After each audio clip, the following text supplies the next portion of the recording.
Hey, my friends, I'm Matt. This is the 10-Minute Bible Hour podcast. And you know what's a horrible thing to go through?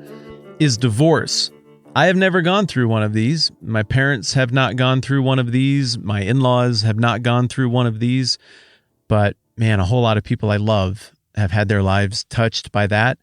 And it is a subject that comes up in the text that we're going to look at today. I'm guessing that some of you listening to this right now have walked through something like this, not just in your life, but recently. And it hurts and it's brutal. And as I try to have a conversation about this text that is light and useful and clips right along and is fun, I don't want you to think for a minute that I think this is a trite subject. It's a tremendously serious subject. That's just a brutal thing to walk through. So if that's something you've gone through and you are divorced and now single, or if that's something you've gone through and you are divorced and now remarried, either way, grace and peace to you, my friend. I'm sorry from one person who has a heart that can be hurt to another person who has a heart that can be hurt, that's something that you've had to walk through. That said, what you and I have agreed to, tacitly, I suppose, in doing this thing together, going through the book of Matthew, is that we're going to do all of it. The beauty of going all the way through a book of the Bible like this is it eliminates my preference biases. I would prefer not to tackle passages that are easily mishandled and that draw fresh memories from wounds that maybe aren't fully healed. But when we do it this way, we've committed ourselves to whatever is next is whatever is next. And so what's next is Jesus getting confronted by the religious leaders again on a very difficult question. So we're seeing this narrative ebb and flow that has been repeating all through the middle part of the book of Matthew. Jesus says beautiful things, paints a picture of how things are, invests in his disciples, and then he comes out of the transcendent and back into the crass, real-world problems, where he is continually met by opposition from the religious leaders who, let's be honest, their weapon of choice is nitpicky rules and whether or not Jesus is going to get himself into trouble by not navigating the nitpicky rules just the right way verbally. Because, we've seen for chapters now that their ambition is to destroy him, to defeat him, to even see him killed. So it is narratively no surprise that after Matthew 19 opens with a bunch of beautiful stuff, we get beautiful stuff and then we're going to get ugly stuff right afterwards. Yesterday we looked at this passage. When Jesus had finished saying these things, he left Galilee, he went into the region of Judea to the other side of the Jordan, and large crowds followed him and he healed them there. This community that Jesus is painting a picture of is beautiful. It's filled with forgiveness and long-suffering.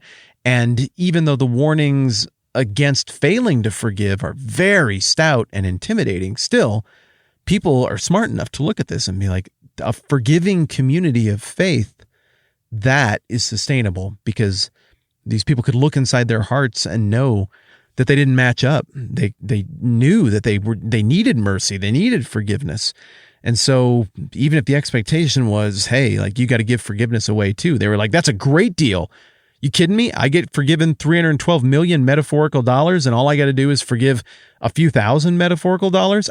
Yeah, I can do that all day long. So they sign up and they follow Jesus across political boundaries. Now they're in Judea. One geographical note here, the part of Judea, the region they would be in as they crossed the Jordan here, would be Perea. I think I'm saying that right. And there was a very significant, maybe the most significant recent previous messianic claimant was from Perea. And there's a reason that he caught on there. There was an itch that still hadn't been scratched for the people of this region, feeling like, oh, maybe Simon was onto something.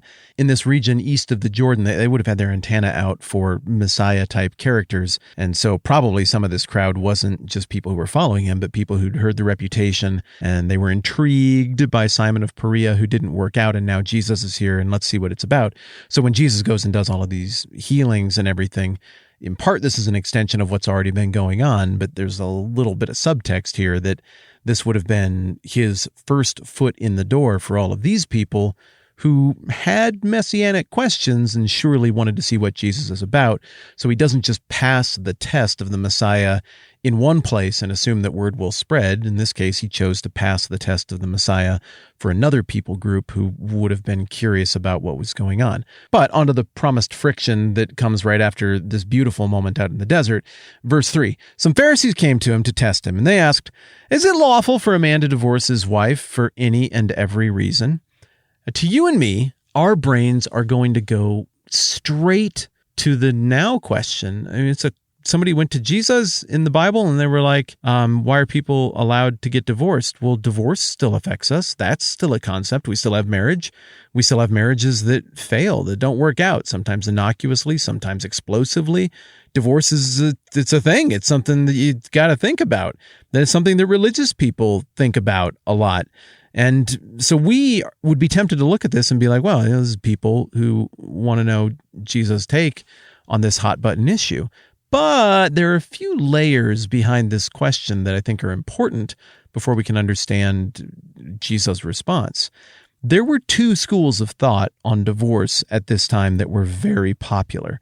There was one rabbi who had long taught that divorce is only legit if there's some kind of sexual immorality. Now, again, we're going to be tempted in an equitable society to think in terms of both directions. Well, like if the dude does something wrong, then, okay, that must mean that the lady can divorce him. Overwhelmingly, this conversation would have been one directional.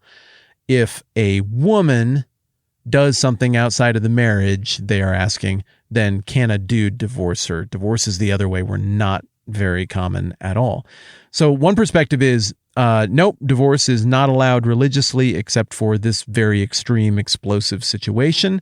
But there was another school of thought from the very famous Rabbi Hillel, whose name still often comes up, who was more like, things don't work out sometimes. There are more reasons for divorce that could be allowed or permitted.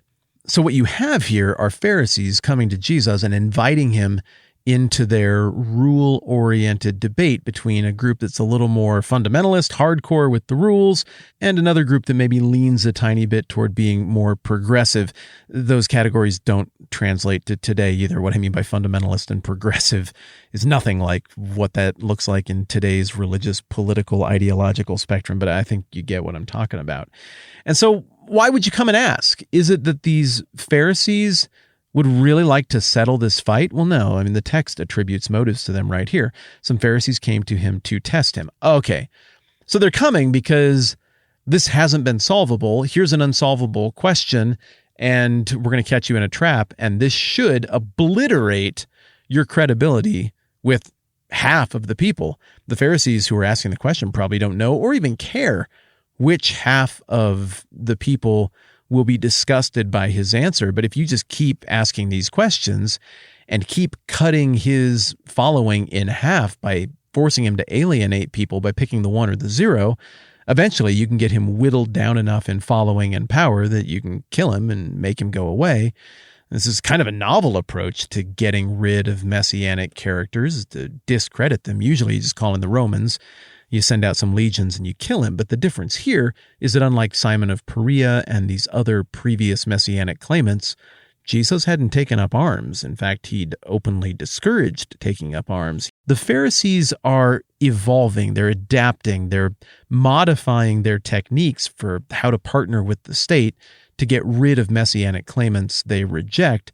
And here they're smart enough to read the writing on the wall and say, like, swords aren't going to get it done. That's going to backfire on us. And so they just simply come with this very loaded question, more loaded, I think, than you or I as a modern audience member can possibly appreciate. Basically asking, like, give us your take on divorce. Is there any reason that that would be lawful? We're going to be talking about this topic over the next few days, and the stuff I said at the beginning of this episode applies to all of it. I want to be candid. I want to be honest about what's in front of us in the text, and I want that conversation to happen with anybody who's been touched by the phenomenon of divorce to know that I have a soft spot in my heart for what you've gone through. With that said, we will pick it up where we left off next time around, looking at Jesus' answer to this loaded question. I'm Matt. This is the 10 Minute Bible Hour podcast. Let's do this again soon.